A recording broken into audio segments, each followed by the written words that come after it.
Good morning from the Oklahoman's Video Studio. I'm Dave Morris alongside Mike Knopp, Executive Director of the Oklahoma City Boathouse Foundation. How are you? I'm great. Well, as always, we appreciate you stopping by. How are things going? And by that I mean the Riversport Rapids. You continue to tweak it, continue to work towards May 7th and 8th with the Road to Rio and the grand opening of the Riversport Rapids. So how are things going? Well, it's going really well. Everyone involved is putting in a lot of hours making sure that this venue is ready to go for the opening weekend and for Olympic trials. There's been a lot of activity on the water with all the raft guide training that's been going on, but also we now have a lot of the Olympic hopefuls are arriving and training and practicing in the course. And so if you were to look over when you're there and you see athletes in the channels, those are the folks that are going to be racing here in a couple of weeks, and they're adjusting the gates and getting that all ready as well. So, and it's fun to see the reaction when people come. I mean, so far everyone's been blown away by our venue, and so just really great reviews by those who have been in it. That was my next question, and I'm sure that they have heard a lot about this coming to Oklahoma City. Hey, there's a brand new Riversport Rapids.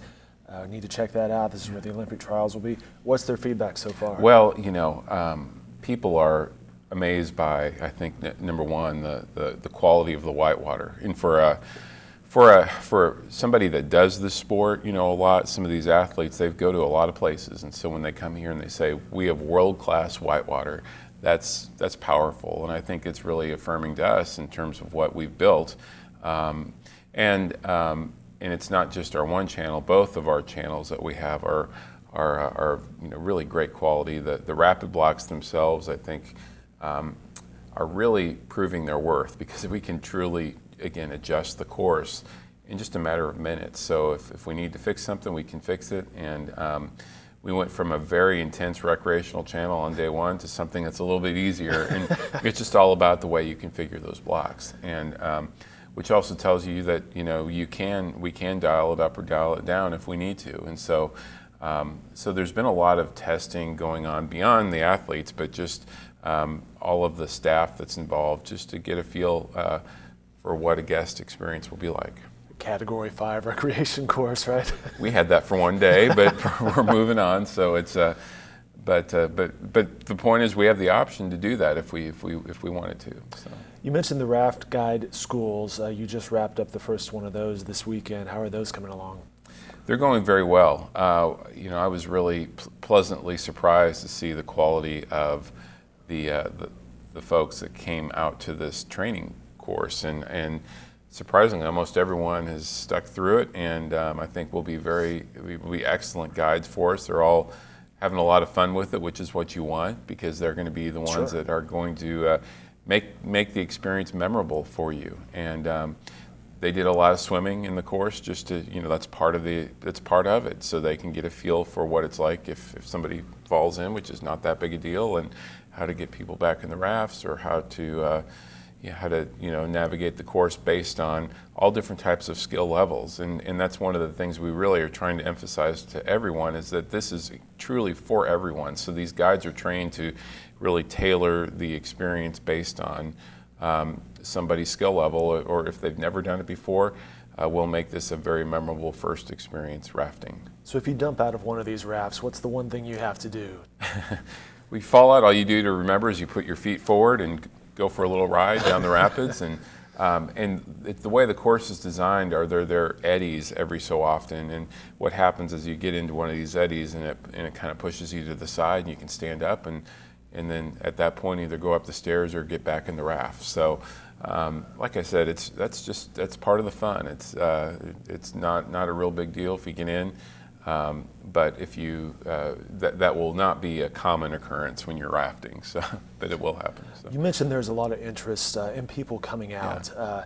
Is that a good or a bad thing? Are you encouraging people to walk over there, or is it more like, hey, we're not quite open yet, guys? Well, I can't say we're encouraging it, although the parking lot now you can walk into, and you can't go into the venue yet because it is still a construction zone. You have to have a hard hat,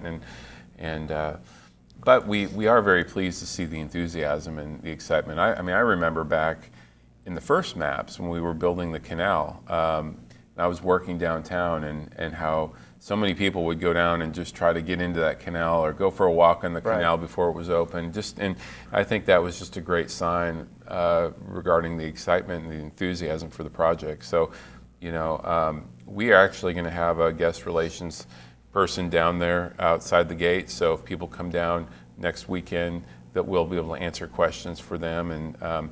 And you can book your raft trip now. And so you can be one of the first by going on our website and booking a trip or getting a pass and being ready to go.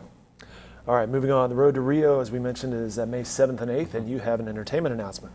We do. Well, we're excited to have Maddie and Tae, country music duo. They're very popular. Now kind of a rising group, and so they will be our main act on Saturday night, May 7th. So to review, we have the Road to Rio tour, which will be a series of interactive events and exhibits and activities for the whole family. We will kind of present a taste or a preview of Rio, have cultural activities as well that go on during that time. The Olympic trials will be going on, the Central Youth Rowing Championship will be going on, and then at about 8 o'clock we'll have this show that will begin, and it's free. And that's one thing we want to emphasize, that it is free to the public to come down and enjoy some great music, and then followed by that will be an incredible fireworks show. We think this will be one of the coolest shows you will have seen in Oklahoma City. So you guys certainly do the fireworks up right around the 4th of July every year.